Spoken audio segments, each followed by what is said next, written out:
প্রাণপ্রিয় বগুড়াবাসী, দল মত নির্বিশেষে কোরআনের অনুষ্ঠানে আখিরাতের পুঁজি তৈরি করার জন্য যারা এসেছি বলেন আলহামদুলিল্লাহ। কোরআনে কারিমের ৬৬৬৬ আয়াতের মাত্র একটা আয়াত পড়েছি, সূরা তাওবা ১২৯ নাম্বার আয়াত। আমরা তেলাওয়াতকৃত আয়াত তাফসীর আকারে কথা বলবো ইনশাআল্লাহ। আল্লাহ যেন তৌফিক দেন। আউযু বিল্লাহি মিনাশ শাইতানির রাজীম। বিসমিল্লাহির রহমানির রহিম। ইয়া আইয়ুহাল্লাযীনা আমানুত্তাকুল্লাহা ওয়া কুনু মা'আস-সাদিকিন। আল্লাহর ঘোষণা, ওহে ঈমানদারেরা। আল্লাহ কোন বেঈমানকে ডাক দিয়েছেন এখানে? তাহলে যদি কোনো বেঈমান থাকেন আপনি চলে যান, কারণ এই আয়াত আপনার জন্য না, আপনার জন্য আলাদা আয়াত আছে। বেঈমানের জন্য আল্লাহর ডাক ছিল ইয়া আইয়ুহাল্লাযীনা কাফারু, হে কাফেরেরা, হে বেঈমানেরা। এখানে কোন কাফের আছে? আমরা সব ঈমানদার। আমরা কি এখন আমার ভেতরে ঈমান আছে কিনা এটা পরীক্ষা করার থার্মোমিটার আছে। সাহাবী প্রশ্ন করলেন, হে নবী, আমার ভেতরে ঈমান আছে কিনা আমি কিভাবে বুঝতে পারবো, কিভাবে টের পাবো? আমি তো নামাজ আদায় করি, রোজা রাখি, কাবা শরীফ তাওয়াফ করি। আল্লাহর নবী বলেন, যত দুইটা কাজ তোমার ভেতরে দেখতে পাও, ইজা সাররাতকা হাসানাতুকা ওয়া সাআতকা সাজ্জিয়াতুকা। যখন কোনো ভালো কাজ, সমাজ উন্নয়নমূলক কাজ, আল্লাহর পক্ষের, রাসূলের পক্ষের, দ্বীনের পক্ষের কোনো কাজ হয়, ওইটা দেখে যখন তোমার ভালো লাগে, আনন্দ লাগে, আর যখন তোমার অন্যায় কাজ দেখলে কষ্ট লাগে, তখন বুঝবে তোমার ঈমান আছে। বগুড়াবাসী, হাদিসটা সামনে রেখে বলেন তো, বাংলাদেশে ভালো কাজ সবার কাছে ভালো লাগে? না, অন্যায় কাজ সবার কাছে খারাপ লাগে। আপনি নিজেই নিজেকে পরিমাপ করতে পারবেন আসলে আপনার ঈমান আছে কিনা। এখন যদি মনে করেন কি আমি শেরপুর মসজিদের সভাপতি, আমার ঈমান নেই, মানে আপনি তো শেরপুরের সভাপতি, আর আবু সাহেব ছিল কাবা শরীফের সভাপতি, তার হিসাবে আপনার কোনো খবর আছে? শেরপুর বাংলাদেশে কয়জন চেনে? আর কাবা শরীফ সেই জায়গার সভাপতি হয়েও বেঈমান ও জাহান্নামে গেছে, আর আপনি শেরপুরের সভাপতি হয়ে বগল বাজাচ্ছেন যে আমার ঈমান নেই। মানে ভালো কাজ যার কাছে আনন্দ লাগে না, অন্যায় দেখলে যার কাছে কষ্ট লাগে না, সে যেই হোক ওটা বেঈমান। ঈমান আছে কিনা হামজারে জিজ্ঞাসা করা লাগবে, আপনি নিজে টের পাচ্ছেন। সুতরাং ঈমান যাদের আছে, হাদিস অনুযায়ী আল্লাহ পাক তাদেরকে ডাক দিলেন, হে ঈমানদারেরা। আমি আয়াতের তাফসীর পড়তে গিয়ে পেয়েছি 89 জায়গায় আল্লাহ পাক এই শব্দটা কোরআনে দিয়েছেন। আর যখনই ঈমানদারকে তিনি ডাক দেন, তখন তার কুদরতি হাত এভাবে উঁচা করে ডাকেন, ইয়া আইয়ুহাল্লাযীনা আমানু। জোরে বলেন আল্লাহু আকবার। 89 জায়গায় আল্লাহ ডাক দিয়েছেন, তার ভেতরে এইটা একটা, ইত্তাকুল্লাহ, আমি আল্লাহকে ভয় করো, কুনু মা'আস-সাদিকিন, আর সত্যবাদী যারা তাদের সঙ্গে থাকো। এই আয়াতের নির্দেশ দুইটা। কয়টা? আল্লাহকে ভয় করো, সত্যবাদী যারা আছে তাদের সাথে থাকো। বোঝা হয়ে গেছে না? আল্লাহুম্মা আমিন। না মানে আপনি বলছেন বোঝা হয়ে গেছে। এবার আসেন তো এই দুইটা শব্দের ব্যাখ্যা যায়। কোন আয়াত থেকে যদি কেউ তাফসীর শুনতে চায়, করতে চায়, তাফসীরে মাজহারি আল্লামা সানাউল্লাহ পানিপতি রহমতুল্লাহ আলাইহি লিখেছেন, কেউ যদি কোরআনে কারিমের কোনো আয়াত থেকে কথা শুনতে চায়, কমপক্ষে 5টা বিষয় থেকে তাকে আগে কথা শোনা লাগবে। 1 নম্বরে শুদ্ধ তেলাওয়াত, যেটা করলাম। 2 নম্বরে যেই ভাষায় কথা বলে ওই ভাষায়, মাতৃভাষায় অর্থ, এই যে শুনলাম। 3 নম্বরে ওই আয়াতের ঐতিহাসিক প্রেক্ষাপট, শানে নজুল যেটা বলা হয়, ব্যাকগ্রাউন্ড, এটা আমি বলবো এখন। 4 নম্বরে আয়াতের বাস্তব শিক্ষা দেওয়া লাগবে। ওই মানধাতা বলে কি হয়েছে এগুলো বাদ দে, এখন বাস্তবতা অনুযায়ী আয়াত আমাদেরকে কি দিতে চায় এই শিক্ষাগুলো জনগণের সামনে দেওয়া লাগবে। 5 নম্বরে আয়াত থেকে যে শিক্ষাগুলো পাবে ওইগুলো নিয়ে বাড়ি যে আমল করবে। আমরা 2টা করে ফেলেছি, শুদ্ধ তেলাওয়াত আর মাতৃভাষায় অর্থ। যেহেতু এটা সূরা তাওবার আয়াত, কোন সূরা বলেন বলেন? 129টা আয়াত আছে, মাত্র একটা আয়াত পড়েছি, 119 নম্বর আয়াত। তাওবা শব্দের শাব্দিক অর্থ আমরা অনেকেই মনে করি তাওবা মানে আস্তাগফিরুল্লাহ রাব্বি মিন কুল্লি যামবি ওয়া আতুবু ইলাইহি, হয়ে গেল। তাওবা আর ইস্তেগফার এই 2টা কিন্তু এক না, এই 2টা শব্দ আলাদা, মাজদারও আলাদা। কথা বুঝতেছেন? তাওবা আর ইস্তেগফার, কেউ যদি ইস্তেগফার করতে চায় সব সময় আপনি করতে পারবেন, কিন্তু তাওবা আস্তাগফিরুল্লাহ আস্তাগফিরুল্লাহ আস্তাগফিরুল্লাহ বললেই তাওবা হয় না। তাওবা করার জন্য কমপক্ষে মানুষের জীবনে 3টা বিষয় মানা লাগে।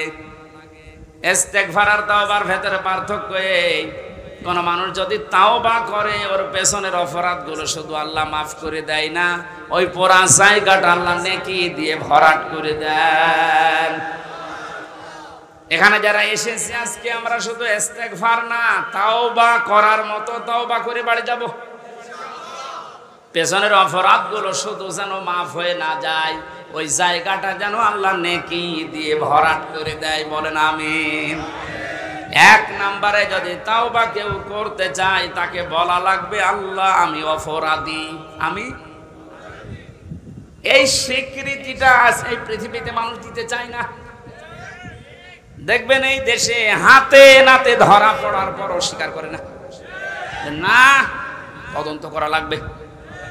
তদন্ত 7 দিন সময় দিয়েছে যাদেরকে, ওদেরকে মাল মশলা মেরে ওর মুখ বন্ধ করে দেয়।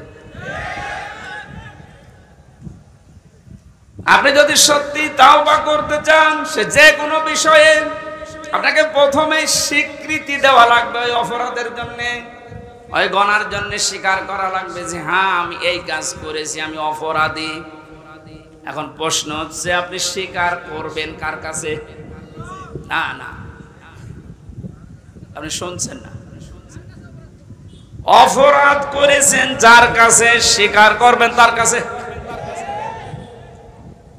আপনি বিনা কারণে আমার মুখের উপর একটা থাপ্পড় দিলেন আর কাবা শরীফের গিলাফ ধরে বলছেন আস্তাগফিরুল্লাহ, হে আল্লাহ আমারে মাফ করে দাও, কিয়ামতের আগে মাফ পাবেন না।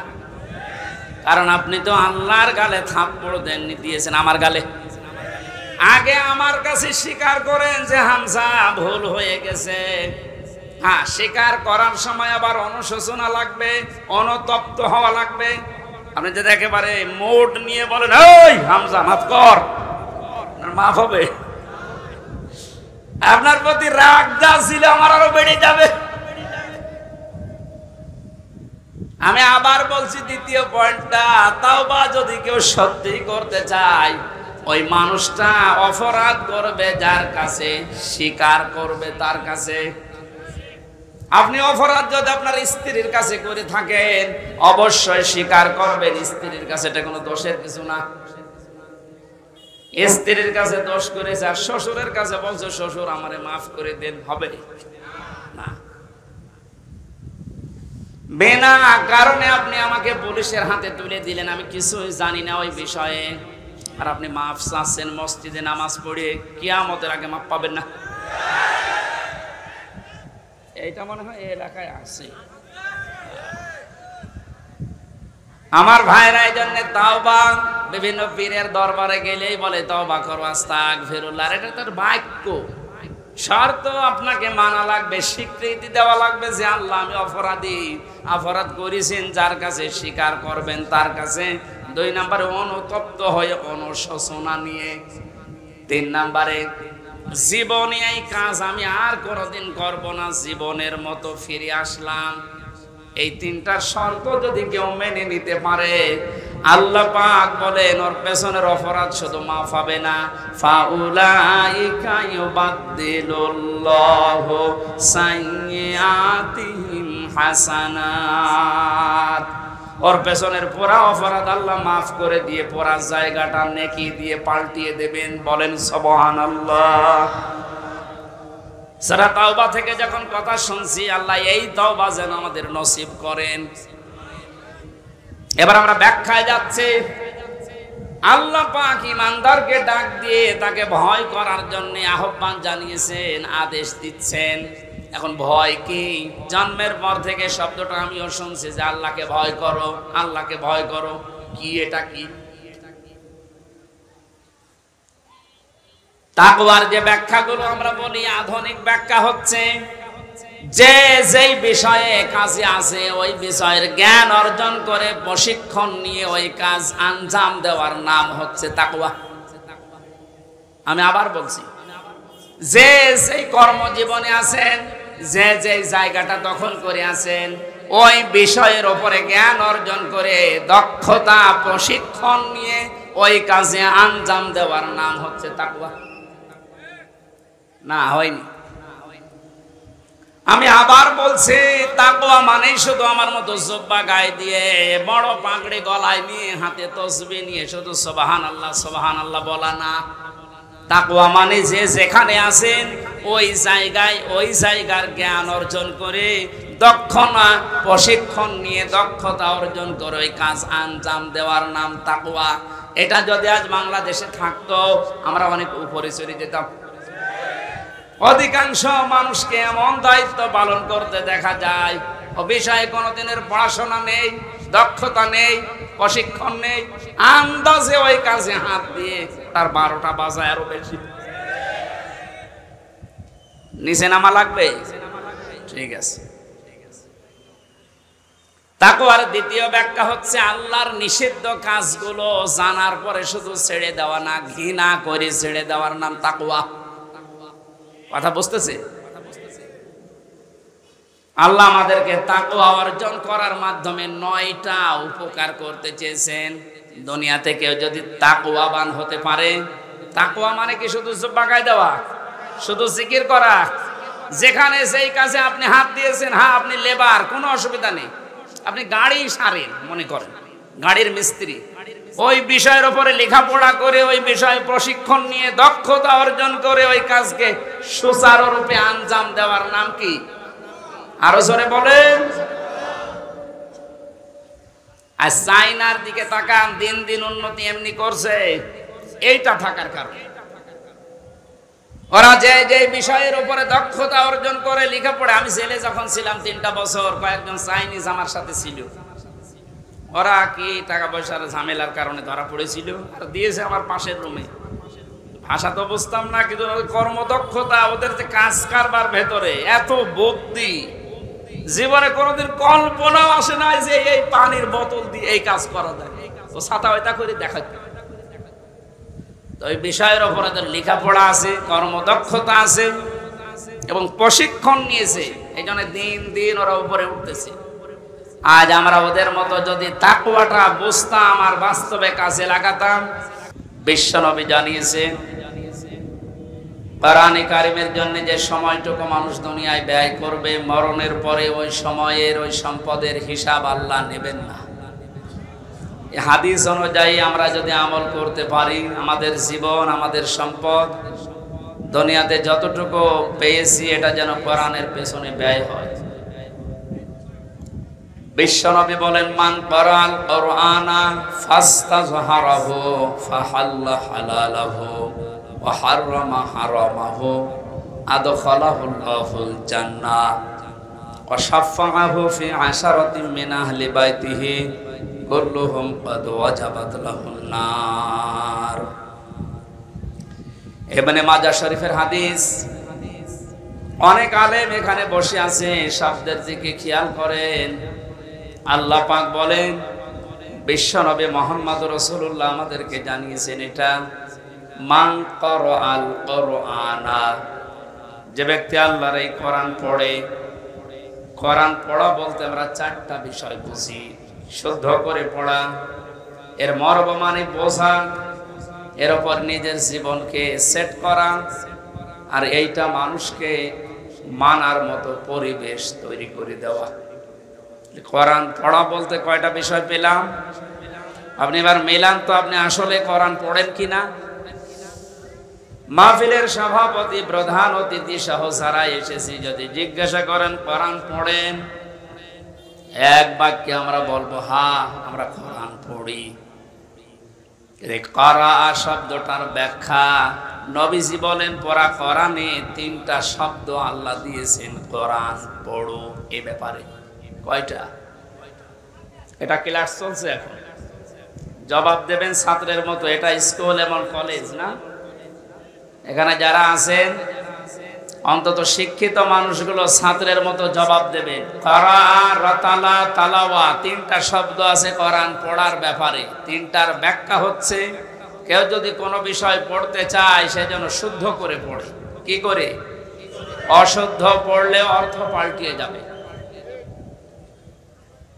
এখানে অনেক মানুষ এমন বসে আছে, নামাজে দাঁড়ালে পড়ে ইযা জাআ নাসরুল্লাহি ওয়াল ফাত, হয়েছে হয়।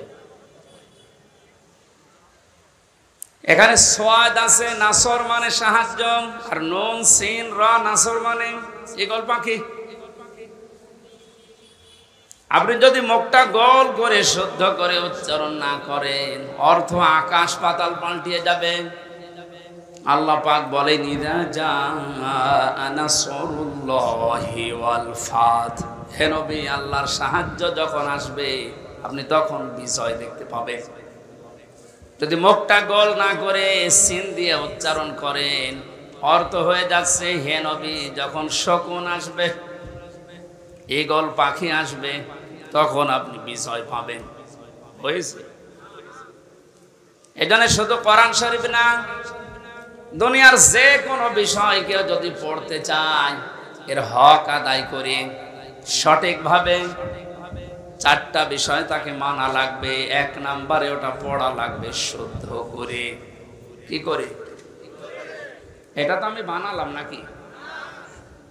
কোরআনে কারীম জানিয়েছে ওয়ারাত্তিলিল কুরআনা তারতিলা, হে নবী আপনি কোরআন পড়বেন শুদ্ধ করে, স্পষ্টভাবে, থেমে থেমে। তাহলে প্রধান অতিথি সহ যারা এখানে আছেন, নবীজির এই হাদিসের প্রথম অংশটা আমরা একটু মিলাই আমাদের জীবনে। নবীজি জানিয়েছেন যে ব্যক্তি কোরআন পড়ে, আপনি তো বলছেন আমি কোরআন পড়ি, তাহলে এটা শুদ্ধ করে পড়া লাগবে আপনাকে। আমি আল কোরআন রিসার্চ ফাউন্ডেশনের সদস্য ছিলাম এক সময়। আমি দেখেছি এই দেশের জরিপে 100 জনের 95 জন আল্লাহর কোরআন শরীফ শুদ্ধ করে পড়তে পারে না। এই রিপোর্ট কি খুব ভালো রিপোর্ট না? এই জন্য আহ্বান জানাচ্ছি অন্য ধর্মের লোক এখানে যেহেতু নেই, আমরা সব মুসলিম দাবি করছি, আমাদের জীবনের 1 নাম্বার টার্গেট বানানো লাগবে আল্লাহর এই কোরআন আমরা শুদ্ধ করে পড়ব। 2 নাম্বারের মর্ম মানে বুঝতে হবে। কেন? কোরআনে কারীম জানিয়েছে ওয়াইদা সামিউ মা উনজিলা ইলার রাসূলি তারা আ'য়ুনাহুম তাফিদু মিনাদ দামি মিম্মা আরাফু মিনাল হক ইলা আখিরি আয়াত। সূরা মায়েদা 7 নাম্বার পারার 1ম নাম্বার পৃষ্ঠার 1ম নাম্বার লাইনের 83 নাম্বার আয়াতের প্রথম অংশে আছে। এটা তাফসিরে ইবনে কাসিরে পাবেন।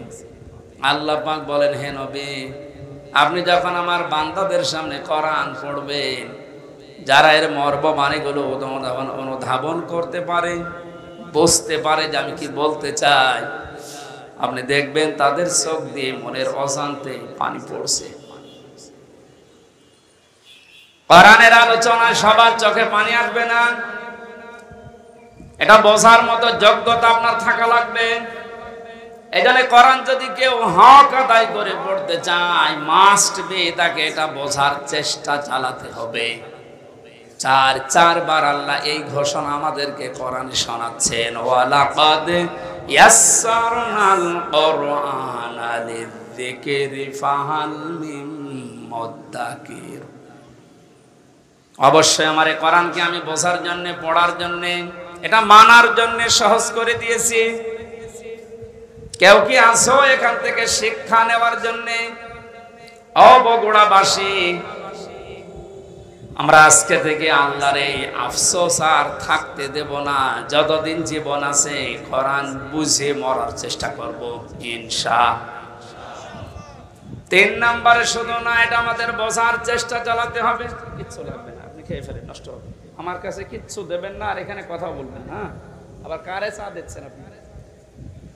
পেছনে যে কয়জন আছে দিয়ে শেষ করে দিন, তাড়াতাড়ি করুন। একটা ক্লাস চলছে আর উনি চা খাওয়াচ্ছে, সবাইকে চা দিন, দেন। হ্যাঁ, তাড়াতাড়ি করেন, ডিস্টার্ব করলে কিন্তু বসাতে পারবেন। এটাকে আমি আর কি মারছি? ক্লাস চলে বিশ্ববিদ্যালয়ে, আমরা দেখি 40 থেকে 45 মিনিট। আমরা 1 ঘন্টা ক্লাস যদি নেই, 1 ঘন্টা ক্লাস নিলে কমপক্ষে 20 ঘন্টা পড়া লাগে। এটাতে আর কি মারা ক্লাস চলছে নাকি? এক ছাত্র এসে স্যারের কাছে বলছে, স্যার হয় ছুটি দেন নাই আমি গেলাম। ছুটি দেন নাই আমি গেলাম মানে? যাই, তোর রোল নাম্বার কত? 82। 82 মানে ক্লাসে ছেলে মেয়ে কয়টা? 82টা। 82টা ছেলে মেয়ে, রোল নাম্বার কত? খুব ভালো ছাত্র, ওর জীবনে কোনো এম আছে, কোনো উদ্দেশ্য আছে?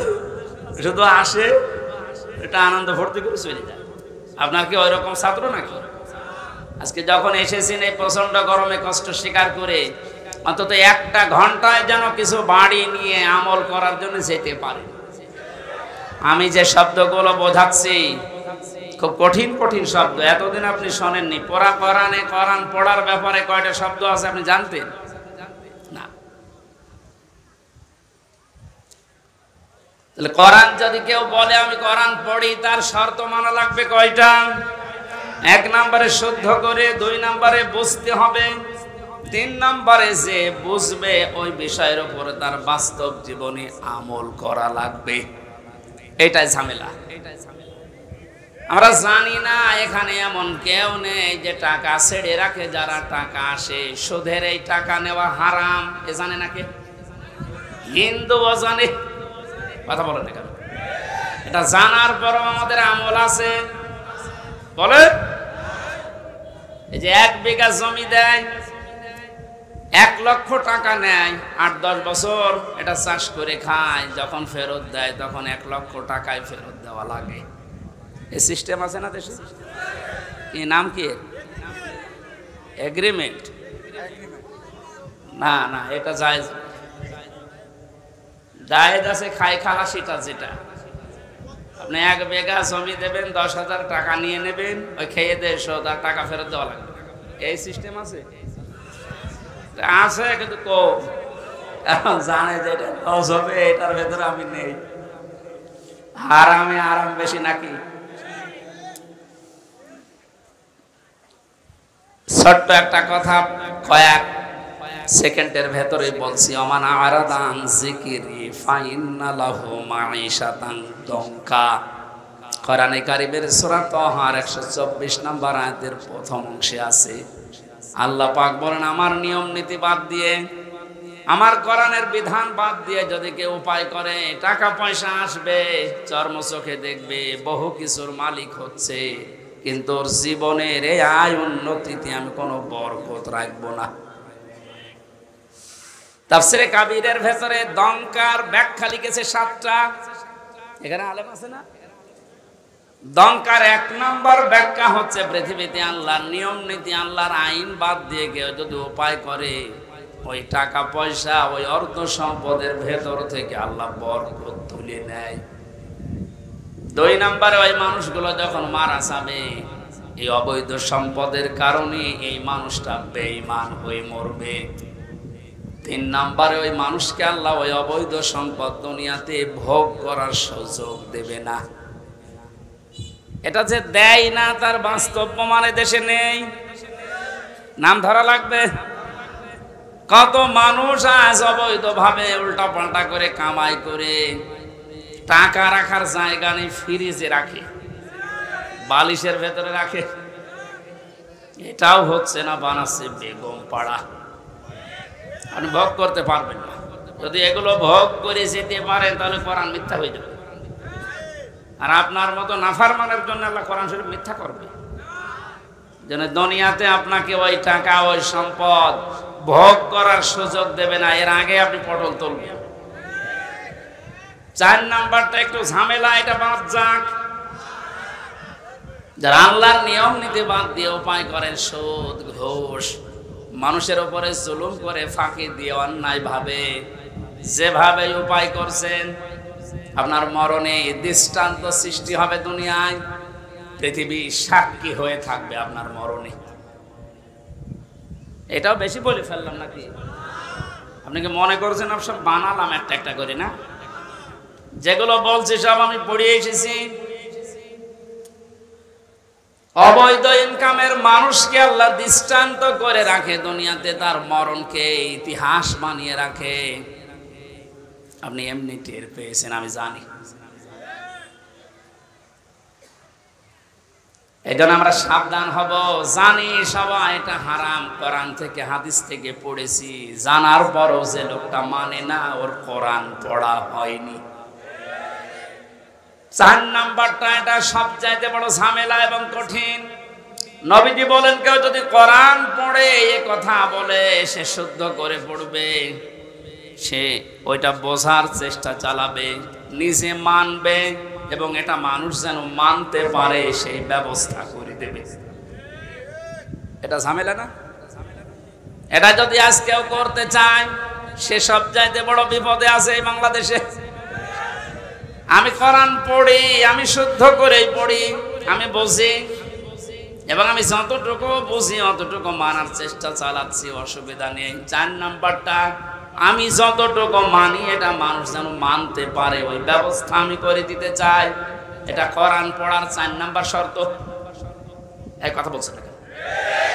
4 নাম্বারটা কি সহজ না কঠিন? এটা করতে গেলে আজ পদে পদে বিপদ।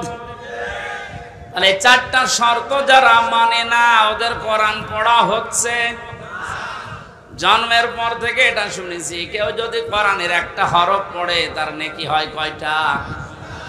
হ্যাঁ, আপনার পড়া তো আবার পড়ার মতো হওয়া লাগবে। আপনি যদি আমার ছোট মেয়ের মতো পড়েন, ওর বয়স 4 বছর, ও তো পড়ে, ওই 1 লাইন পড়তে গেলে 1 লাইনে যদি 10টা শব্দ থাকে 9টা ভুল করে, ওর পড়া হচ্ছে। আপনার পড়াও তো ওইরকম হয়ে যাচ্ছে। নবীজির হাদিসের প্রথম শব্দ ছিল যে ব্যক্তি কোরআন পড়ে, তার মানে 4টা শর্ত যারা দুনিয়ায় মানতে পারে ওদের পড়া হয়, আর ওদের প্রতিটি অক্ষরে 10টা করে নেকি হয়। দ্বিতীয় শব্দ ছিল ফাস্তাজহারাহু, কোরআন পড়ে শেষ করে দেয় না।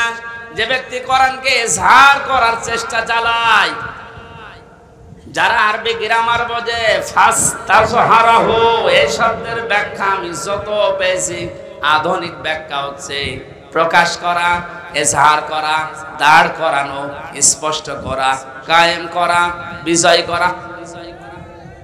কোরআন যারা পড়বে ওই 4টা হক অনুযায়ী এবং কোরআনকে বিজয়ী করার জন্য যারা চেষ্টা চালাবে, এই সংখ্যা বাংলাদেশে কম না বেশি?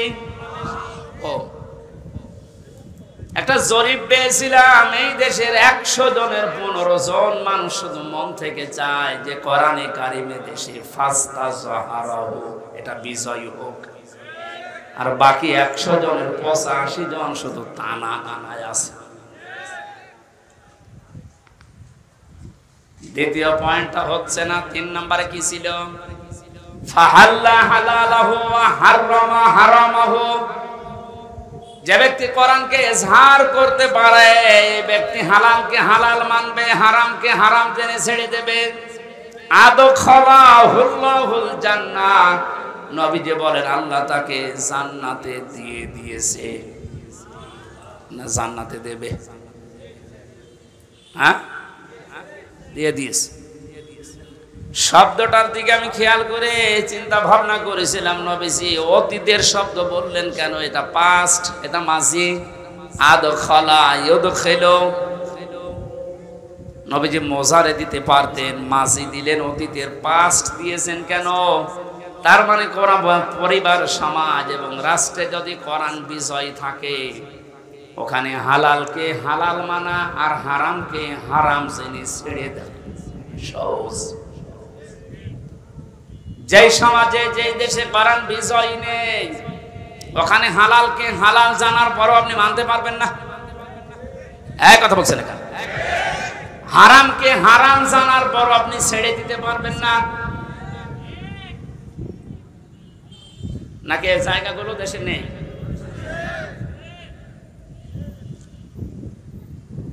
এই জন্য প্রতিটি শব্দের আগে দেখবেন ফা দেওয়া আছে। মান করাল কোরআনা ফাস্তাজহারাহু ফাহাল্লাহালাহু, সব ফা দিয়ে আরম্ভ। ফায়ের ব্যাখ্যা আছে। ফা শব্দটা আরবি গ্রামার অনুযায়ী 19টা অর্থে ব্যবহার হয়। এখানে যে ফা দিয়ে নবী যে বাক্যগুলো আরম্ভ করছেন, প্রতিটির পেছনে লুকিয়ে আছে আগেরটা যদি মানতে পারো পরের ফল দেখতে পাবে। তা আপনি কোরআন পড়ছেন কি করে? আপনি নিজে এবার টের পান 4টা শর্ত মিলছে না। কোরআনকে ইজহার করার জন্য, বিজয় করার জন্য আপনার কোনো কার্যকারী ভূমিকা নেই। তাহলে হালালকে আপনি হালাল জেনে মানবেন কি করে? হারামকে হারাম জানার পরে ছেড়ে দেবেন কি করে? আদখালাহুল্লাহুল জান্নাত পরে, এর পরের শব্দে পেয়েছি ওয়াশাফাহু ফি আশারাতিন মিন আহলি বাইতিহি কুল্লুহুম ক্বাদ ওয়াজাবাত লাহুন নার। বিশ্বনবী বলেন, সত্যি যদি আল্লাহ রাব্বুল আলামিনের হারামকে হারাম জানার পরে তুমি ছেড়ে দিতে পারো, হালালকে হালাল জেনে আঁকড়িয়ে ধরতে পারো, আল্লাহ তোমাকে শুধু জান্নাতে দেবে না, তোমার সুপারিশে পরিবারের 10 জন মানুষকে জান্নাতে দিয়ে দেবে। যাদের উপরে জাহান্নাম অবধারিত হয়ে গিয়েছিল। তাহলে যে কোরআন শুনতে এসেছে আপনি বুঝলেন এর মর্যাদা কোথায়? আল্লাহ পাকে হাদিসটা আমাদের প্র্যাকটিক্যাল লাইফে সেট করার তৌফিক দেন, বলেন আমিন। দরুদ আর সালাম পড়ছে আমাদের নবী মুহাম্মদুর রাসূলুল্লাহ সাল্লাল্লাহু আলাইহি ওয়াসাল্লামের প্রতি। মহান আল্লাহ তার যে সমস্ত নাম আছে, এই নামগুলো দুনিয়াতে কয়েকটা নবীর নামের শেষে দিয়েছেন। তার ভেতরে আমাদের নবীকে আল্লাহ দিয়েছেন রাউফুর রহিম, খুলুকিন আযীম। ইব্রাহিম নবী আলাইহিস সালামকে, ইসমাইল নবীকে দিয়েছিলেন গোলামিন হালিম, আমার সহনশীল বান্দা। ইসহাক নবীকে ডাক দিয়েছিলেন গোলামিন আলিম, আমার জ্ঞানী বান্দা। আর মুহাম্মদুর রাসূলুল্লাহকে দিয়েছেন খুলুকিন আযীম, আমার মহান বান্দা। এত বড় চরিত্র আমার নবী মুহাম্মদুর রাসূলুল্লাহকে আমি দিয়েছি, কিয়ামত পর্যন্ত মানুষ শুধু অনুসরণ করে যাবে, এর কোল কিনারা খুঁজে পাবে না। বলেন সুবহানাল্লাহ। সেই নবীর আদর্শ আজ আমাদের সামনে পড়ে আছে। জন্ম থেকে মৃত্যু পর্যন্ত তাকে বাদ দিয়ে আপনি কাকে আদর্শ মেনে চলেন? আপনার বিবেককে প্রশ্ন করেন। আল্লাহর ঘোষণা দেওয়া একটা আদর্শ আছে দুনিয়ায়, কয়টা? বলেন বলেন। আল্লাহ নিজে ঘোষণা দিয়েছেন যে এই আদর্শটা মেনে চলো। ইয়াসিন ওয়াল কুরআনিল হাকিম। ইয়া মানে হে, সিন মানে সাজ্জেদ। আল্লাহ পাক জানাতে চেয়েছেন, হে নেতা, দুনিয়াতে আল্লাহর ঘোষণা দেওয়া নেতা আদর্শ মাত্র একটা, তার নাম মুহাম্মদুর রাসূলুল্লাহ। আল্লাহ রাব্বুল আলামিন পুরা কোরআনে নবীকে 7টা নামে বিশেষভাবে ডাক দিয়েছেন। তার ভেতরে ইয়াসিন, তাহা, মুহাম্মদ, আহমদ, আব্দুন, মুজাম্মিল, মুদাসসির। বগুড়াবাসী, বিবেক যদি থাকে আজকে কাজে লাগাবেন। আল্লাহর ঘোষণা দেওয়া নেতা আদর্শ যার নাম তিনি জানিয়েছেন মুহাম্মাদুর রাসূলুল্লাহ, সেটা বাদ দিয়ে যদি পৃথিবীর কাউকে আপনি অনুসরণ করেন, অনুকরণ করে চলেন, আপনি মরতে দেরি, জাহান্নামে যেতে দেরি হবে না। এইটা আমি বানালাম না, এটা আমি বানাইছি। ইমাম বুখারী রাহমাতুল্লাহ আলাইহি বুখারী শরীফ লেখার আগে একটা কিতাব লিখেছেন আল আদাবুল মুফরাদ। এখানে একটা হাদিস তিনি এনেছেন, 6 প্রকার মানুষকে আল্লাহ বিনা বিচারে, বিনা হিসাবে, কোনো হিসাবও নেবে না, বিচারও করবে না, মরণের পরে তাদেরকে আল্লাহ জাহান্নামে পাঠিয়ে দেবে। তার 3 নম্বরেই তারা দুনিয়াতে যাদের আদর্শ মুহাম্মদ রাসূলুল্লাহ ছিল না। এই হাদিসটার কোরআনের সূরা ইয়াসিনের ইয়াসিন এদের ব্যাখ্যা তাফসীর পড়ার পরে আমার বড় ভয় হচ্ছে, এ পৃথিবীতে হাজারো মানুষ মুহাম্মদ রাসূলুল্লাহর আদর্শ না মানার কারণে জাহান্নামে যাচ্ছে। আল্লাহ তুমি আমাদেরকে বাঁচাও, বলেন আমিন। আমি এটা বলে আপনার ক্ষতি করে ফেললাম? হ্যাঁ, আপনি তো ধরা খাবেন। চোখ বন্ধ হওয়ার পরে আপনি এখনই ধরা খাবেন। নবীজির একটা কথা 100 ভাগের 1 ভাগও মিথ্যা নেই। যাদের আদর্শ এখনো ঠিক হয়নি, মুহাম্মদ রাসূলুল্লাহ বাদ দিয়ে অন্য কাউকে যারা মেনে চলছেন, এখনই তওবা করে পরিবর্তন হবে। নয়তো আপনার কোনো হিসাব নেই, বিচার নেই, আপনি মরে গেলেই বিনা হিসাবে, বিনা বিচারে জাহান্নামী। আল্লাহ তুমি আমাকে সহ যারাই আমরা এসেছি এটা বুঝে মানার তৌফিক এখনই দান করো। আরো জোরে বলেন। আমার মনে হয় যে ষড়যন্ত্র কয়েকদিন আগে প্রধানমন্ত্রী শেখ হাসিনা যে আশঙ্কা করেছে বাংলাদেশ নিয়ে, পার্বত্য চট্টগ্রামের কয়েকটা জেলা, মায়ানমারের কিছু অংশ আর ইন্ডিয়ার কিছু অংশ নিয়ে সাদা চামড়ার যারা আছে তারা কিন্তু গোপন আন্দোলন চালাচ্ছে। এটা একটা স্বাধীন খ্রিস্টান রাষ্ট্র ঘোষণা দেবে। প্রধানমন্ত্রী 14 দলের সাথে গোপন বৈঠক করে যে কয়েকটা কথা শেষের দিকে জানিয়েছে, তার ভেতরে এটা একটা। ওনারে আশঙ্কা যদি সত্যি হয়, আপনি চর্মচোখে দেখবেন এদের ভাগ হয়ে সুদানের মতো, দক্ষিণ সুদান, পূর্ব তৈমুরের মতো খ্রিস্টান একটা স্বাধীন রাষ্ট্র এই এলাকায় চলছে। এটা খুব ভালো সংবাদ নাকি? আমাদের কর্মদক্ষতা, তাকওয়ার এই ব্যাখ্যা যেটা আধুনিক ভাবে করা দরকার, এটা আমাদের করা দরকার। আল্লাহ আমাদেরকে ওই পর্যায়ে যাওয়ার তৌফিক দেন, বলেন আমিন। যে বিষয়ে আপনার ছেলেটা, আপনার মেয়েটা যে বিষয়ে অভিজ্ঞতা ছোটকাল থেকে দেখবেন, যেদিকে মন আছে, ওই বিষয়ে আপনি তাকে তুলে দিন।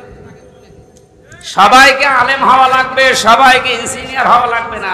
যে বিষয়ের দিকে যেতে চায়, ধাবিত হতে চায়, ভালোবাসে, ওই বিষয়ে যেন জ্ঞান অর্জন করার জন্য রাস্তা পায়, তাকে ব্যবস্থা করে দেন। ও কর্মদক্ষতা অর্জন করে, ও প্রশিক্ষণ নিয়ে ওই কাজকে সুচারুরূপে আঞ্জাম দিতে থাকলে দুনিয়া এবং আখিরাত দুইটাই আমাদের জন্য সফল হবে ইনশাআল্লাহ। আমি যে 9টা উপকারের কথা বলতে চাচ্ছিলাম, যেহেতু আর 10 যা কারেন্ট চলে গেল, আমি তো মনে করছিলাম এখনো 10 মিনিট থাকবে। জেনারেটর আছে? এই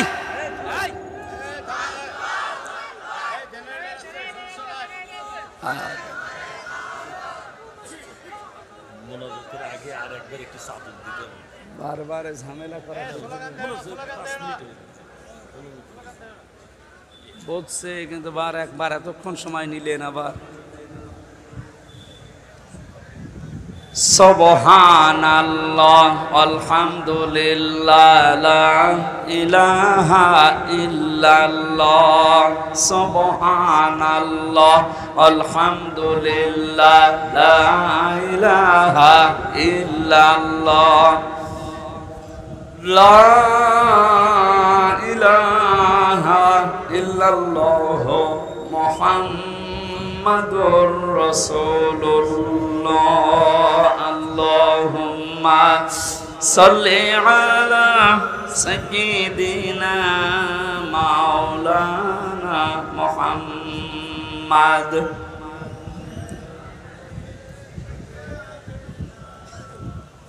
হাবিবানা মুহাম্মদ।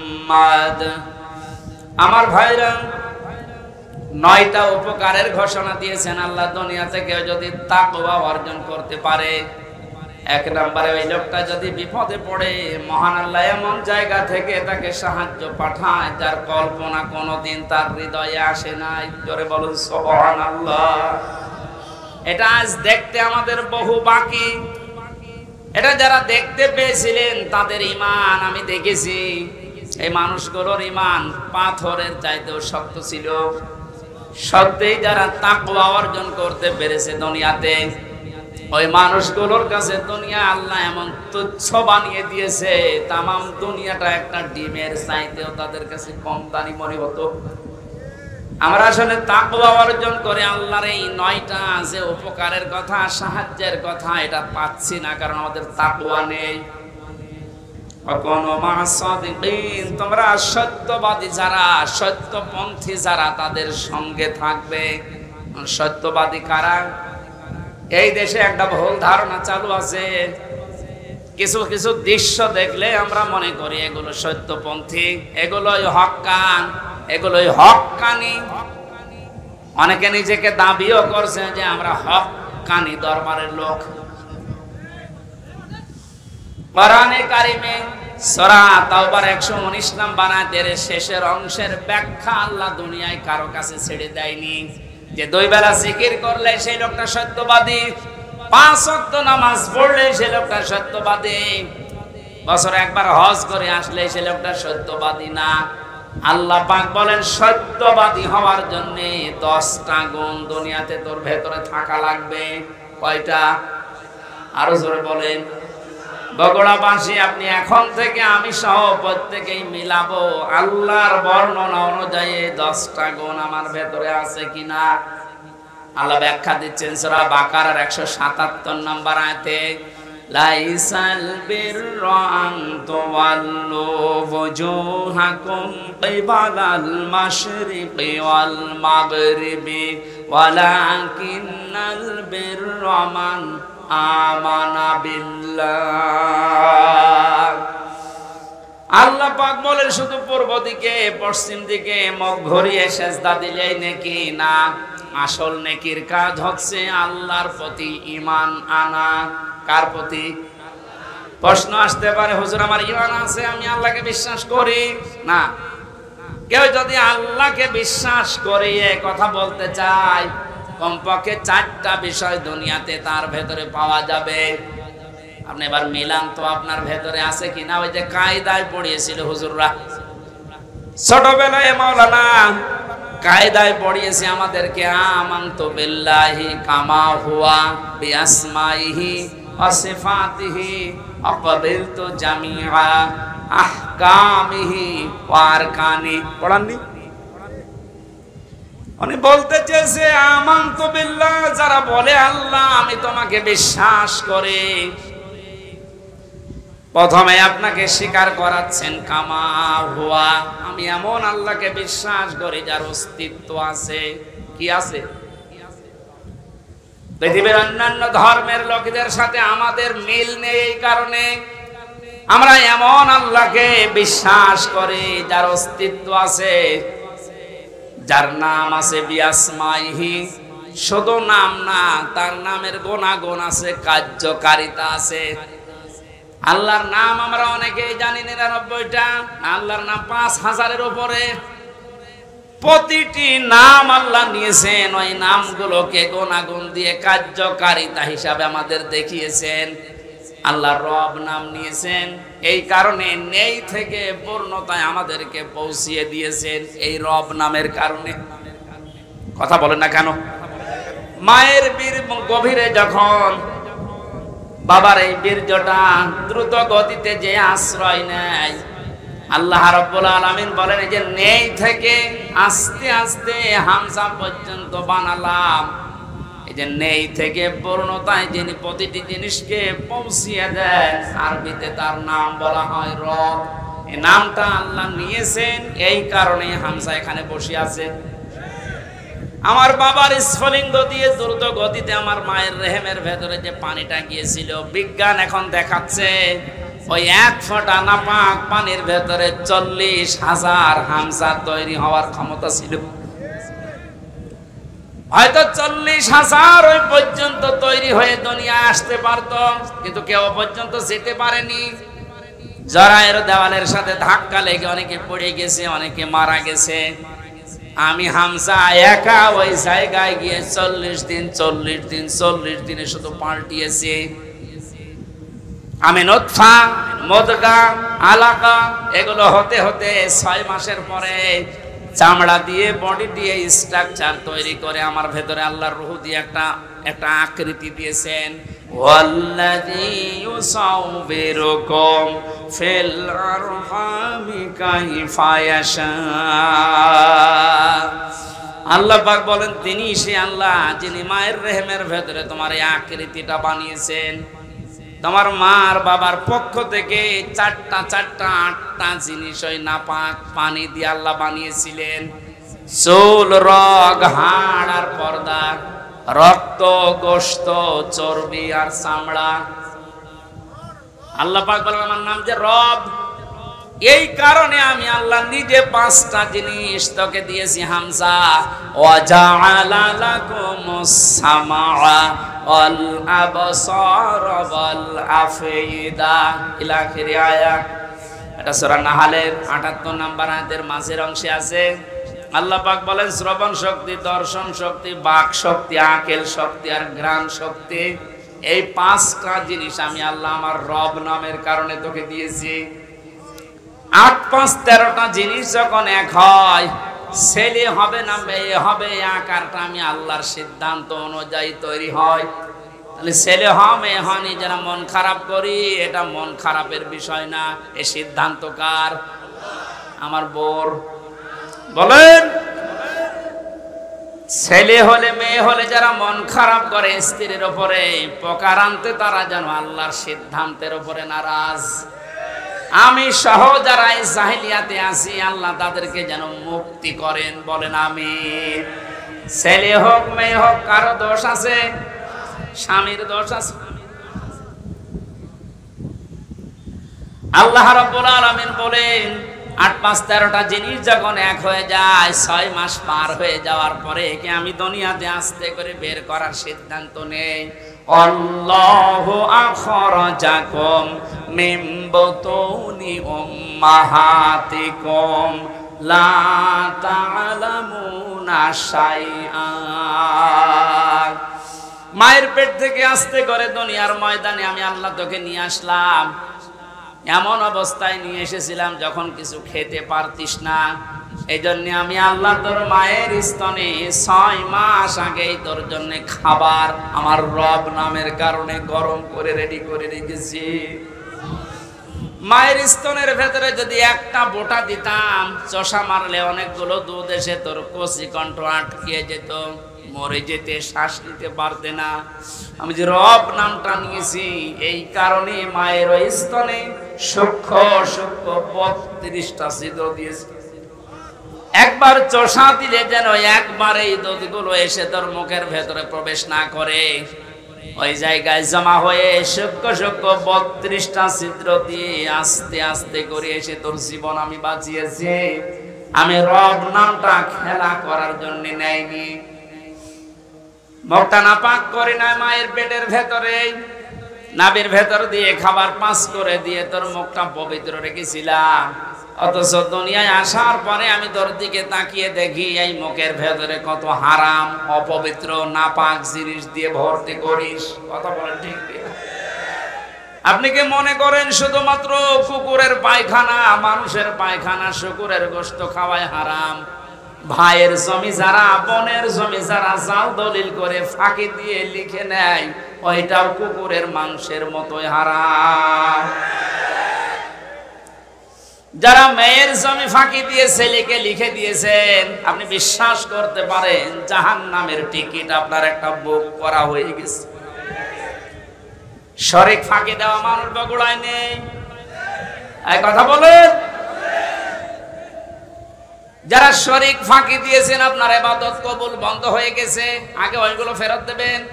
আজকেই বাড়ি যে বোনের সম্পদ আগে ফেরত দেবেন, তারপর আপনি নামাজ পড়া আরম্ভ করবেন। এখন যদি বলেন ও সাদা তো ফেরতও দিতে পারে না, নামাজও কবুল হয় না, ও নামাজই পড়বো না। আপনি নামাজ না পড়লে আল্লাহর ক্ষমতা হারিয়ে যাবে। বলেন, নিজের কপালে নিজে আপনি আঘাত করছেন, নিজের পায়ে নিজে কোড়াল মারছেন। এই সময়টা আর দুনিয়ায় ফেরত পাবেন না। আমার এখন 32 বছর বয়স। আমি কি জীবনে ইচ্ছা করলে আর 12 বছরে ফিরে যেতে পারবো? আজকের মাহফিলের প্রধান অতিথি, ওনার বয়স মনে করেন এখন 60 বছর। কিয়ামত পর্যন্ত যে চেষ্টা করে 12 বছরে ফিরে যেতে পারবে। যে সময়টা পার করে ফেলেছি আর কোনোদিন ফেরত পাবেন না। সুতরাং এইটাই আমাদের হায়াতের আসল জীবন। এইটার জন্য আল্লাহ একটা কসম দিয়েছেন, ওয়ালা আসরি ইন্নাল ইনসানা লাফি খুসর। আল্লাহ বলেন তোর হায়াতের কসম, তোর হায়াতের কসম, সময়ের কসম, সাবধান, জীবনটা হেলায় খেলায় নষ্ট করে ধ্বংস করে দিও না। পেছনের দিকে তাকাও আর ভাবো এই সময়টা যেহেতু আর ফেরত আসছে না, সামনে যতটুকু হায়াত আছে এটা আমার কাছে একটা নিয়ামত। এটা কি?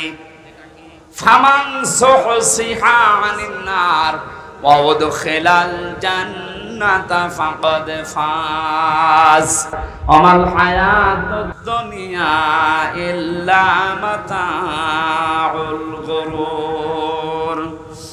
আল্লাহ রাব্বুল আলামিন বলেন, হে পৃথিবীর মানুষেরা, দুনিয়ার জীবনে বেশি দিন ক্ষমতায় থাকা, বেশি টাকা পয়সা, গাড়ি বাড়ির মালিক হওয়া, শরীর স্বাস্থ্য মোটা হওয়া, ভালো হওয়ায় সফলতা না। সফল মানুষ তো ওইটা যাকে আমি আল্লাহ মরণের পরে জাহান্নামের আগুন থেকে মাফ করে দিয়ে জান্নাতি বলে ঘোষণা দেব, এইটাই সফলতা। আর এটা পাওয়ার জন্য দুনিয়ার জীবনে কি করা লাগবে? আস্তে আস্তে করে আপনি জাহান্নামের অন্যায় কাজগুলো ছেড়ে দিয়ে দিয়ে জান্নাতের ভালো ভালো কাজের দিকে এগিয়ে যাবেন। সুতরাং এই দেশে আমরা যারা অন্যায়, অবৈধ, শয়তানি কাজ কারবার আস্তে আস্তে ছেড়ে দিয়ে মানবতার পক্ষে, ইসলামের পক্ষে এই কাজগুলো আস্তে আস্তে যারা আঞ্জাম দিতে পারবো, আপনি বুঝবেন আল্লাহ আপনাকে এই দুনিয়াতে জাহান্নামের পথ থেকে জান্নাতের দিকে এগিয়ে দিচ্ছে। আপনি সফল। আমাল হায়াতুদ দুনিয়া ইল্লা মাতাউল গুরুর, এই শব্দটা আল্লাহ এত কঠিন ভাবে কোরআনে দিয়েছেন। এ পৃথিবীর মানুষেরা ভালো করে শোনো, দুনিয়ার জীবন কিন্তু একটা ধোঁকা। একটা কি? আপনার সন্তান আপনার জন্য ধোঁকা, স্ত্রী ধোঁকা, টাকা পয়সা, ক্ষমতা, প্রভাব, প্রতিপত্তি, সবগুলো আল্লাহ বলেন ধোঁকা। বিশ্বাস যদি না হয়, মিথ্যা মিথ্যায় চোখ বন্ধ করে দেখেন এগুলো কেমন ধোঁকা। আল্লাহ এই ধোঁকাটা এখনই আমাকে বোঝার তৌফিক দিন। ও বগুড়াবাসী, এটা যত তাড়াতাড়ি বুঝতে পারবেন তত তাড়াতাড়ি আপনার কল্যাণ হবে। আপনি যদি এখনই বোঝেন যে হ্যাঁ এগুলো আসলে ধোঁকা, আপনার অন্যায় অবৈধ কাজের ভাগ দুনিয়ায় কেউ নেবে না, অথচ অবৈধ কাজ করে যা কামাই করবেন ওগুলো ভাগ নেওয়ার জন্য হাজারো মানুষ বসে আছে। এই ধোঁকা থেকে বাঁচার জন্য আল্লাহ রাব্বুল আলামিনের সাহায্য কামনা করা দরকার। আল্লাহ পাক আমাদেরকে জানিয়েছেন, আমি যে নামটা নিয়েছি রব, তোকে আস্তে আস্তে করে দুনিয়ার জীবনে এনে মুখটা পবিত্র করে রেখেছিলাম, তুই মুখটা আর পবিত্র রাখতে পারলি না। হারাম, অবৈধ এবং নাপাক জিনিস দিয়ে মুখটা পবিত্র, অপবিত্র করে আমার কাছে আসলি। আমি তো শুধু নাম নিয়ে শেষ করে দেইনি, নামের কার্যকারিতা, গুণাগুণ আমি আল্লাহ ওগুলো বাস্তবে বহন করি। আমি রাজ্জাক নাম নিয়েছি, শুধু নিয়েই শেষ করে দেইনি। রাজ্জাক নামের কারণে পৃথিবীর যত সৃষ্টি আছে সবাইকে আমি আল্লাহ রিজিক দেই। জোরে বলেন সুবহানাল্লাহ। রিজকের দায়িত্ব কার? আরো জোরে বলেন। জাহান্নাম থেকে বাঁচার দায়িত্ব কার? যেইটার দায়িত্ব আল্লাহ আমাদেরকে দিয়েছেন ওইটার বিষয়ে আমরা বেখবর হয়ে আছি, বেহুশ হয়ে আছি। আল্লাহ আমাদের আমলের ইমানের উপরে ভিত্তি করে আখিরাতে নাজাত দেবেন, এইটার কোনো খবর আমাদের নেই। অথচ যেটার দায়িত্ব আল্লাহ নিজের হাতে নিয়েছেন ওইটা নিয়ে পেরেশান হয়ে আজ হাজারো মানুষ জাহান্নামের টিকিট কেটে বিদায় নিচ্ছে। আল্লাহ মাতাওয়াল গরুরটা একটু বসার তৌফিক আমাদেরকে দাও না, বলেন আমিন। এখানে এমন আল্লাহর উপর আমরা ঈমান এনেছি যার অস্তিত্ব আছে, যার নাম আছে, আর প্রতিটি নামের গুণাগুণ আছে, কার্যকারিতা আছে। তিনি হুকুম দিয়েছেন, তিনি আরকান দিয়েছেন। এগুলো যারা বিশ্বাস করে বাস্তব জীবনে মানতে পারে এই মানুষগুলোই আসল নেকির কাজে আছে। ওয়াল ইয়াউমিল আখিরে, কিয়ামতের ময়দানের বিশ্বাস দৃঢ় থাকা লাগবে। কিসের বিশ্বাস? জন্মের পর থেকে আমার মনে হয় আমরা এই শব্দের সাথে পরিচিত যে কিয়ামত হবে, কিয়ামতে জবাব দেওয়া লাগবে। এটা যে নেকির কাজ, এটা যারা বিশ্বাস করেছিল তাদের জীবনের দিকে আপনি তাকান। আল্লাহ ঘটনাগুলো এমনি খেলা করার জন্য শুনিয়েছেন তা না।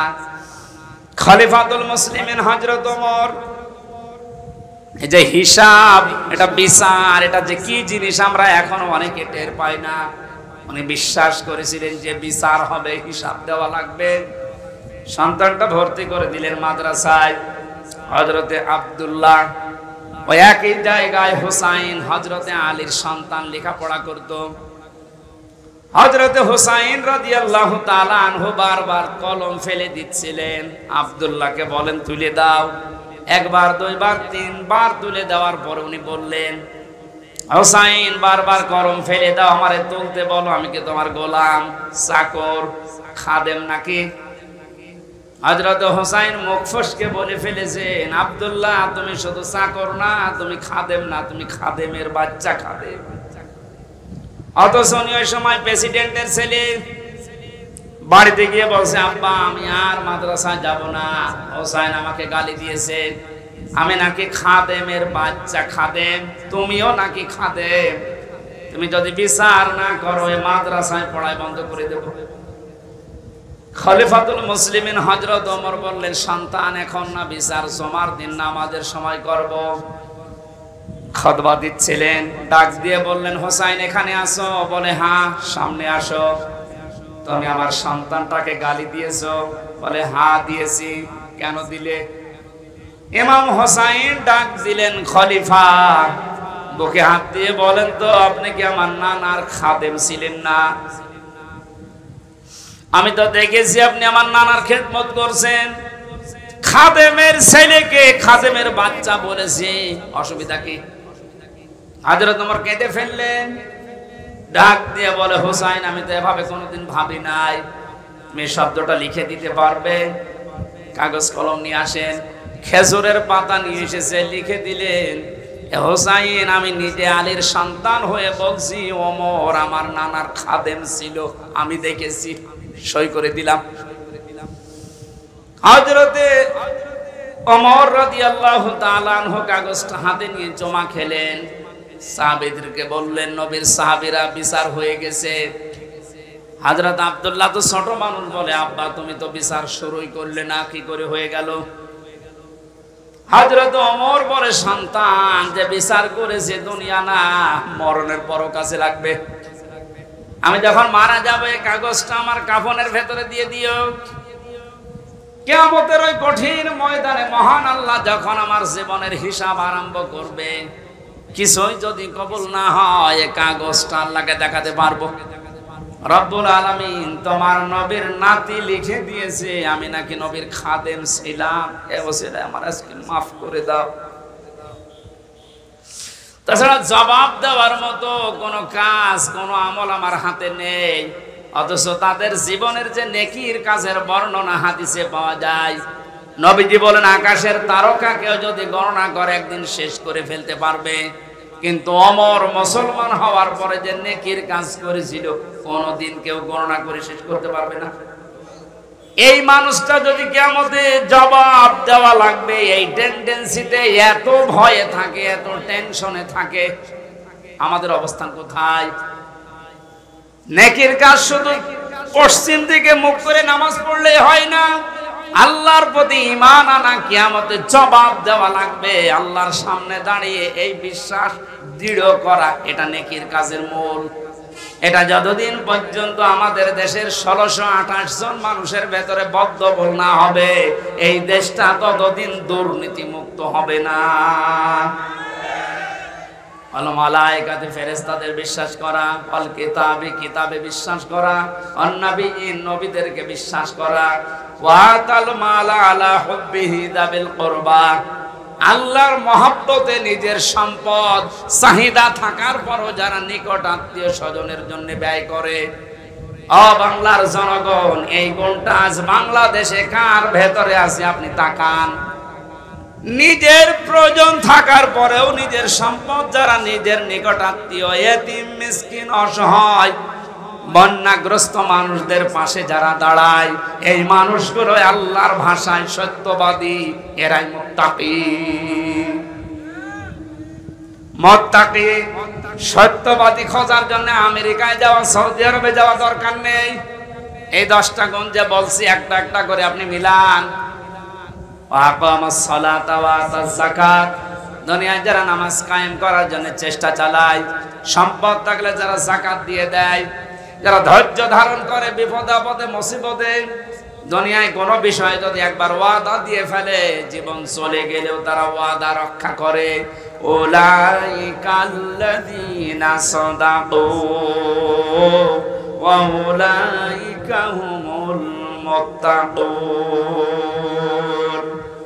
কোরআনে কারীমের সূরা বাকারার 177 নম্বর আয়াতের শেষে আল্লাহ জানিয়েছেন, এরাই ঈমানের দাবিতে সত্যবাদী, আর এরাই হচ্ছে আমি আল্লাহর নিকটে মুত্তাকি। জোরে বলেন সুবহানাল্লাহ। আল্লাহ কোরআনের এই আয়াতগুলো আমাদের জীবনে সেট করার তৌফিক দিন, বলেন আমিন। এই মাহফিলটা মাদ্রাসার উদ্যোগে। রব্বানা যালামনা আনফুসানা ওয়া ইল্লাম তাগফির লানা ওয়া তারহামনা লানাকুনান্না মিনাল খাসিরিন।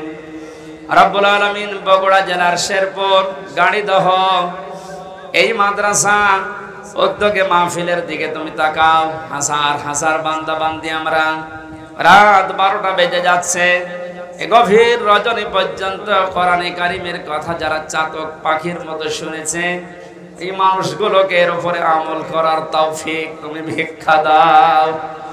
এই মাহফিলের আয়োজন করতে গিয়ে যারা শ্রম দিল, আল্লাহ এদের শ্রমকে কবুল করো। সওয়াবগুলো তুমি মুহাম্মদ রাসূলুল্লাহর রওজায় পৌঁছিয়ে দাও। দুনিয়ার মাটির নিচে যারাই ঘুমিয়ে আছে, আমরা এদের মতো কিছুদিন পরে অসহায় হয়ে যাব আল্লাহ। আমরা আজ তাদের জন্য মোনাজাতে দোয়া করছি, আগামী প্রজন্ম যারা আসবে তারা যেন আমাদের জন্য এভাবে দোয়া করে, রব্বির হামহুমা কামা রব্বায়ানি সাগীরা। আল্লাহ তাআলা মা হারিয়ে বাবা হারিয়ে যে মানুষগুলো হাত তুলেছে, তুমি তাদের মুখের দিকে, কাকুতি মিনতির দিকে তাকাও। নবীজি মাঝে মাঝে মায়ের কবরের পাশে যে কাঁদতেন, সাহাবীরা বলে, হুজুর আপনি কাঁদেন কেন? বিশ্ব নবী বলেন, সাহাবীরা আমার মায়ের ওই ছোটবেলার আদরের কথা আমার মনে পড়ে গেছে। রব্বুল আলামিন মাহফিলের প্রধান অতিথি অ্যাডভোকেট গোলাম ফারুক তার মা বাবাকে হারিয়েছে। সন্তানের ওসিলায় নাকি তুমি মা বাবাকে মাফ করে দাও। তার হাতের দিকে, তার চোখের দিকে তাকিয়ে তার মা বাবাকে তুমি কবরে জান্নাত দিয়ে দাও। মাহফিলের সম্মানিত সভাপতি আমার আরাফাতের ভাই, আল্লাহ তাআলা তোমার হাসি বান্দা তার মা বাবার জন্য দোয়া করছে, তুমি তাকে মাফ করো। এই মাহফিলের আয়োজন করতে গিয়ে যত মানুষ শ্রম দিয়েছে, যে বাড়িতে এসে বসেছিলাম এই বাড়িওয়ালা সহ, এদেরকে যে মা পেটে নিয়েছে, মায়ের পেট খাদিজার মতো বানিয়ে দাও। প্রশাসনের যে ভাইগুলো সাহায্য সহযোগিতা করেছে মাহফিলের জন্য, তাদের কবুল করো, মঞ্জুর করো। মা বোনদেরকে পর্দায় থাকার তৌফিক দাও, রোগ শোক থেকে বাঁচাও, এবং ওরা জেলার উপরে তোমার খাস রহমত নাজিল করো আল্লাহ রাব্বুল আলামিন। আমি সহ অনেকে অসুস্থ আছি, আমাদেরকে শেফায়ে কামেলা জেলা নসিব করো আল্লাহ। এবং ওরা শেরপুরে আসলে শ্রদ্ধাভাজন বড় ভাই মাওলানা আব্দুল্লাহ আল আমিনের কথা মনে হয়, আল্লাহ তোমার গোলামকে দিনের দায়ী হিসাবে মঞ্জুর করে নাও। মাওলানা রেজাউল করিম ফারুকী, আব্দুল বারী রশিদি ভাই সহ এ মাহফিল যার মাধ্যমে এসেছে, আল্লাহ তাআলা ফরিদুল হক ভাই সহ যত আলেম এখানে এসেছে, আলেমদেরকে আলেম হিসাবে কবুল করে নাও। আল্লাহ তাআলা ওয়াহিদুল ইসলাম সহ যত মানুষ আমিন আমিন করছে, জীবনের চাহিদা সেগুলো পূর্ণ করে দাও। বাকি জীবন ইসলাম ইমানের উপরে টিকে থাকার তৌফিক দাও। দেশটা নিয়ে যে ষড়যন্ত্র চলছে, আল্লাহ তুমি বাঁচাও রব্বুল আলামিন। দেশের দায়িত্বে যারা আছে সততার সাথে পালন করার তৌফিক দাও। সাদিকিন হওয়ার জন্য যে 10টা গুণ তুমি কোরআনে দিয়েছো, আমি সহ প্রত্যেককে এখন থেকে মেনে চলার আমল করার সুযোগ দাও। বারাকাল্লাহু লানা ওয়া লাকুম ফিল কোরআনিল আযীম। কখন কার মরণ আসে জানি না, যখনই মরণ আসবে যেন বলি লা ইলাহা ইল্লাল্লাহু মুহাম্মাদুর রাসূলুল্লাহ। আসসালামু আলাইকুম।